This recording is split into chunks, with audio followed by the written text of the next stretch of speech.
सोनी का model number KDL-43W800F। इसमें no indicator का फॉल्ट है और ये सेकंड पार्ट है। जो फर्स्ट पार्ट आपने देखा था, हमने किस तरह से सभी रेगुलेटर्स को डायरेक्ट ऑन करके सभी वोल्टेजेस चेक कर लिए थे, सभी रेगुलेटर्स ओके थे, हमने देखा था। अब इस भाग में हम देखेंगे कि क्या निकलता है इसमें, जो कि हमें ऑन ऑफ देना पड़ रहा है स्टैंड बाई सप्लाई को भी, 3.3 वोल्ट को भी। ये 3.3 वोल्ट क्यों नहीं बन रहा है यहाँ पर। ऑपरेशन स्टार्ट कर देते हैं। यहाँ पे सबसे पहले हमें इनपुट चेक करना है। इस आईसी में इनपुट सबसे पहले हमें मिलना चाहिए। सो हम देख लेते हैं 19 वोल्ट पहुंच तो रहे हैं, आईसी में इनपुट हो रहे हैं, देखना है हमें आईसी में भी इनपुट हो रहे हैं। ओके, तो यहाँ पर आप देख सकते हैं 19 वोल्ट प्रेजेंट है। तो क्यों ये आउटपुट जो 3.3 होना चाहिए, यहाँ पे कुछ भी वोल्टेज नहीं प्रेजेंट है। तो हम आ जाते हैं ये ऑन ऑफ पिन की टेस्ट पॉइंट पे। सो ये ऑन ऑफ पिन के टेस्ट पॉइंट पे आप देख सकते हैं कि यहाँ पर 0 वोल्ट है। ओके, सो हम देख लेते हैं ये रजिस्टर की इस तरफ कितने वोल्ट है। यहाँ पे 19.8 है और यहाँ पर कोई भी सप्लाई नहीं बन रही है। तो इसका मतलब अभी हमें ये रेजिस्टेंस चेक करना पड़ेगा। निकाल लेते हैं, एक साइड से निकालेंगे, एक साइड लगा के रखेंगे ताकि हम चेक करके आपको बता पाए कहीं ये रजिस्टर तो ओपन नहीं है।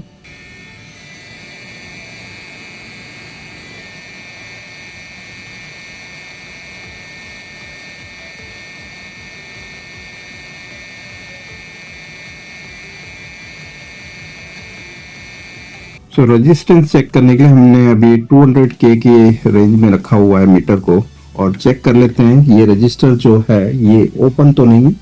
तो यहाँ पे ये रजिस्टर हमने एक पॉइंट पे ओपन रखा हुआ है। और इतना ध्यान रखें कि ये प्रोब कहीं से आपकी उंगली पे टच नहीं होनी चाहिए, बिकॉज हाथ का रेजिस्टेंस बताएगा तो आपको लगेगा रेजिस्टेंस है। तो यहाँ पे देखो कोई भी रेजिस्टेंस शो नहीं कर रहा है, ये बिल्कुल ओपन बता रहा है। हम रेंज बढ़ा के देख लेते हैं क्या कोई भी रेजिस्टेंस 20 मैग में दिखता है क्या। बिल्कुल ओपन है, इससे बड़ा तो हो ही नहीं सकता 20 मेगा ओम्स से। सो यहाँ पे आप देख सकते हैं ये रजिस्टर हमें अब रिप्लेस करना पड़ेगा। सो अभी हमें मेगा ओम्स के जो रजिस्टर चेक करने हैं, तो इस टाइप का मीटर चाहिए, उसे यूज कर रहे हैं। तो इसमें 20 मैग की जो रेंज है वो खराब होती है, ये परफेक्ट आपको आउटपुट नहीं दिखाएगा। 200K तक के लिए ठीक है ये, लेकिन मेगा ओम्स के लिए इस तरह का मीटर आपको लेना पड़ेगा। ओके, सो अभी हम चेक कर लेते हैं। ये मेरे पास दूसरा बोर्ड पड़ा हुआ है, इसके भी हमने रजिस्टर निकाल दिया है एक साइड से। अभी हम चेक कर लेते हैं ये कितने बता रहा है। सो हमें उतनी वैल्यू का यहाँ पर रजिस्टर लगाना है। तो यहाँ पे ये बता रहा है 1 मैग, ठीक है, आप देख सकते हैं 1 मेगा ओम्स का ये रजिस्टर है। मेरे पास ये रजिस्टर है 1 मेगा ओम्स का ही है, ठीक है, ब्राउन, ब्लैक एंड ग्रीन। सो ये रजिस्टर हम यूज करेंगे, ये 1 मैग का है। हम चेक भी कर लेते हैं यहाँ पर कितना बता रहा है ये दिखाने के लिए। 0.98 mega ohms, that means 1 mega ohms के करीब का रजिस्टर है। 1 मेगा ओम्स का रजिस्टर एक एंड से 19 वोल्ट पे सोल्डर कर दिया है, दूसरा एंड पतली सी तार लेके हमने जो ऑन ऑफ पॉइंट है जो रजिस्टर निकाल रखा है वहां पे सोल्डर कर दिया है। 3.3 वोल्ट और यहाँ पर 1.5, ये दोनों प्रेजेंट हो जाने चाहिए। अब ये होते हैं स्टैंड बाई वोल्टेज, एक तो 3.3 और 1.5 जो रैम के लिए जाएंगे वो भी पहले से प्रेजेंट होने चाहिए। पावर ऑन करके देख लेते हैं। यहाँ पे आप देख सकते हैं ये जो हम चेक कर रहे हैं टेस्ट पॉइंट पे 2.5 वोल्ट आ रहे हैं, 3.3 वोल्ट यहाँ पर आप देख सकते हैं कंप्लीट है। ओके, 1.5 वोल्ट चेक कर लेते हैं। इसी के बाद ये 3.3 वोल्ट यहाँ पर इनपुट होते हैं। यहाँ पर हमें 1.5 वोल्ट दिखे, तो यहाँ पे 1.5 वोल्ट रैम की सप्लाई ओके है और 5 वोल्ट भी ओके है, और 1 वोल्ट हम देख लेते हैं यहाँ पर। सो यहाँ पे 1 वोल्ट भी ओके है। तो अभी जितनी भी सप्लाई है सब बनने लगी है, सिर्फ हमारा जो रजिस्टर यहाँ ओपन था जो कि 1 मैक्स का था, हमने यहाँ पर लगा दिया है। अभी हमें चेक करना है, ये अभी भी आप देख सकते हैं ये अभी स्टार्ट नहीं हुआ है। सो eMMC आईसी को निकाल कर हम इसमें प्रोग्राम करके चेक कर लेंगे।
यहाँ पे सेटिंग बटन दबाना है पहले। सेटिंग में जाने के बाद आपको यहाँ पर use NTFS compression for backups to save disk, इसे एनेबल रहता है नॉर्मली बाय डिफॉल्ट। इसे आपको अनचेक कर देना है, मतलब इसको टिक नहीं करना है। इसकी वजह यह है कि अगर जो इसे हम एनेबल रखते हैं तो NTFS कंप्रेशन मेथड यूज होता है इसमें, और इसमें अपने आप ही ब्लैंक चेक करने लगता है रीड प्रोसेस के बाद। तो ये बहुत खतरा हो जाता है आईसी के साथ, आईसी के डेटा के साथ। जब हम रीड करने के बाद ब्लैंक चेक भी करवाते हैं तो कई बार एरर आ जाती है। तो इसे हमेशा ऑफ करके ही रीड करना चाहिए, और इंसर्शन टेस्ट जो है इसे बंद रखना चाहिए। अब हम आइडेंटिफाई कर लेते हैं दोबारा से आईसी को, बिकॉज हमने डेटा रीड तो कर लिया अपने। यहाँ पर हेल्थ स्मार्ट रिपोर्ट लेंगे आईसी की। तो यहाँ पे हेल्थ रिपोर्ट एकदम ओके है आईसी की। और दूसरी एक और दिक्कत यह है कि इसमें प्रोविजन काउंटर नंबर है। तो हम क्या करेंगे, इस आईसी को टोटल क्लीन कर लेंगे।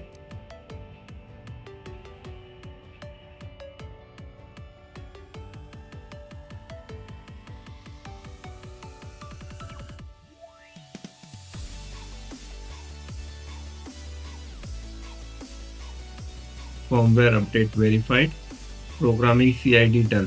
ठीक है, तो ये CID कई बार चेंज हो सकती है, डिपेंड करता है कि हम कितनी बार इसे स्पेशल टास्क में जाके ये फंक्शन करते हैं। तो अभी हम आइडेंटिफाई कर लेते हैं। यहाँ पर आप देख सकते हैं ये ऑथेंटिकेशन की प्रोग्राम जो थी पहले, इसमें काउंटर नंबर था वो हट चुका है। अब यहाँ पर ये देखिए कितने GB की है, 14.6 GB की फाइल है। सबसे पहले CSD रखेंगे, यहाँ यूजर एरिया आएगा, बूट 1, बूट 2। ठीक है, तो ये बूट 1 में ये जो है ये बूट फाइल होती है। आप देख लीजिए बूट फाइल कैसे दिखती है। क्लोज कर देते हैं। ठीक है, राइटिंग प्रोसेस स्टार्ट करने के लिए हमारा सबसे बड़ी चीज़ यहाँ पे हमने सेटिंग में सैमसंग की आईसी है इसलिए 3.3 वोल्ट रखा हुआ है, दोनों ही VCC और VCCQ। 48 मेगाहर्ट्ज की हमने आईसी की जो स्पीड है, जो रैम स्पीड है वो रखी है, और यहाँ पर 4 बिट हमने बस विड्थ रखी है। राइटिंग प्रोसेस स्टार्ट कर देंगे।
सो eMMC IC भी प्रोग्राम करके लगा दिए, सभी सप्लाई आ गई है। इसमें 3.3 वोल्ट बंद थे, जो कि हमने यहाँ पर एक रेजिस्टेंस लिया 1 मेगा ओम्स का, 19 वोल्ट यहाँ पर इस पिन पे दिए हैं, क्योंकि ये एक रजिस्टर ओपन था जो कि 1 मेगा ओम्स का था। उसके बाद हमने चेक किया तो नो इंडिकेटर ही था। फिर बाद में हमने eMMC IC की रीप्रोग्रामिंग की ओके डेटा के साथ। फिर भी आप देख सकते हैं यहाँ पे कोई पिक्चर नहीं बनी है, तो इसमें कंफर्म प्रोसेसर ख़राब है, हमें प्रोसेसर रिप्लेस करनी पड़ेगी। अलाउ कर दीजिए माइक बटन को। मैजिक केयर इलेक्ट्रॉनिक्स बहुत ही सिंपल है। मैजिक केयर इलेक्ट्रॉनिक्स बोलते ही यहाँ पे आ गए हम। सब्सक्राइब दिख रहा है आपको, सब्सक्राइब कर देना है, ठीक है। सब्सक्राइब करने के लिए आपको मेल आईडी से आपको लॉगिन करके सब्सक्राइब करना है, ठीक है। सब्सक्राइब करने के बाद में आपको प्लेलिस्ट कैसी होती है मैजिक केयर इलेक्ट्रॉनिक्स में, हमारी जो प्लेलिस्ट बनाई हुई है वो कैसी है बता देता हूँ। तो चैनल में आ जाएंगे। चैनल में आने के बाद यहाँ पर मेरी सारी प्लेलिस्ट है, आप एक के बाद एक सारी प्लेलिस्ट देख सकते हैं। लेकिन मेरी रिकमेंडेशन आपको है कि मैजिक केयर इलेक्ट्रॉनिक्स की प्लेलिस्ट देखो, विनोद कैनी की प्लेलिस्ट। इसमें सारी जो एक ही साथ वीडियोस है, इसमें 105 वीडियोस है, इसमें 678 मेरे जितने भी प्रैक्टिकल है 678 प्रैक्टिकल वीडियोस इसके अंदर मिलेंगे। और डिस्प्ले के बारे में सिर्फ आपको देखना हो तो डिस्प्ले प्रॉब्लम सॉल्यूशन की मेरी यहाँ पे प्लेलिस्ट बनी हुई है, ठीक है। इसमें 77 वीडियोस हैं, ये सब आप एक के बाद एक। प्ले कैसे करना है, बहुत ही आसान है, सिंपल है। विनोद कैनी की आप प्लेलिस्ट ऑन कर लो, या जो भी प्लेलिस्ट आप ऑन करना चाहते हैं। एडवर्टाइज देखनी पड़ती है मेरे वीडियो के लिए, और यहाँ पर आप देख सकते हैं सारी जो मेरी वीडियोस है ये आपको एक के बाद एक प्ले होगी। टोटल नंबर ऑफ वीडियोस है इसमें 678, जो 1 बाई 1 आपके सामने आती जाएगी। आप देखोगे, अगर जो आप पहले देख चुके हो तो आपको ये नेक्स्ट बटन दबा देना है। नेक्स्ट बटन दबाते ये दूसरी वीडियो प्ले हो जाएगी, फिर तीसरी वीडियो। इस तरह से आप सारी जो मेरी वीडियोस हैं इसे एक 1 बाई 1 प्ले करते जाएंगे और सारे वीडियोस देख लोगे, और एकदम चमत्कारी विनोद कैनी बन जाओगे। एक क्लोनिंग बन जाएगी विनोद कैनी की, क्योंकि अगर जो मेरे वीडियोस देख रहे हो तो मुझे कॉपी कर रहे हो, और मुझे कॉपी कर रहे हो तो मैं ही बन जाऊंगा, आप में भी मैं दिखूंगा। तो ये जितने भी आप वीडियोस देखोगे ना, तो आपकी रिपेयरिंग स्टाइल मेरी जैसी बनती जाएगी। दोस्तों वीडियो देखने के लिए थैंक्स अ लॉट। लेकिन यहाँ पे लाइक तो बनता है दोस्तों, ये लाइक बटन होता है, इसे दबा देना है। इसे दबाने के पैसे नहीं लगते। शेयर बटन यहाँ पे दे रखा है, आप अपने दोस्तों को शेयर कर सकते हैं। इसे दबाकर आप आपको कॉपी कर लेना है इस लिंक को।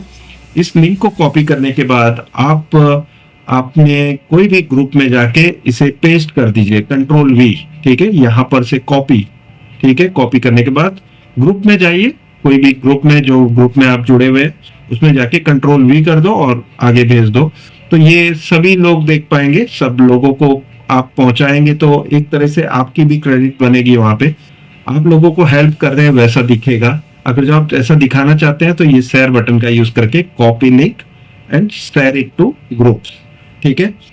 और सबसे इंपॉर्टेंट, सबसे बहुत मोस्ट इंपॉर्टेंट क्या है, सब्सक्राइब करना है और नोटिफिकेशन बेल को ऑल पे रखना है, ताकि मेरे सभी वीडियोस आप 1 बाई 1 देख पाए। जितने भी नोटिफिकेशन आपको मिलेंगे, कब मिलेंगे, जब मैं नया वीडियो अपलोड करूंगा। शुक्रिया दोस्तों पूरा वीडियो देखने के लिए, थैंक्स अ लॉट, बाय।